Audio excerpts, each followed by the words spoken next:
Reinforcing the concept of data types.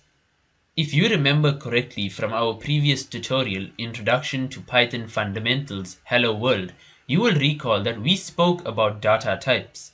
We shall now elaborate further on this topic. You see, a data type is like a name tag for a piece of information. It is always attached to a piece of information. For example, if I ask someone for their full name, the information is the full name, and the data type will be of string. If I request an individual for their year-end final average, the information is the average, and the data type will likely be a floating point integer, decimal.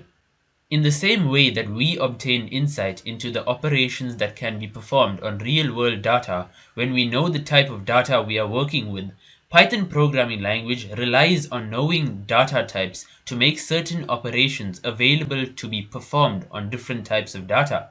For example, in the real world, I can add and find the average of student marks because I know for a fact that it is of numerical data type.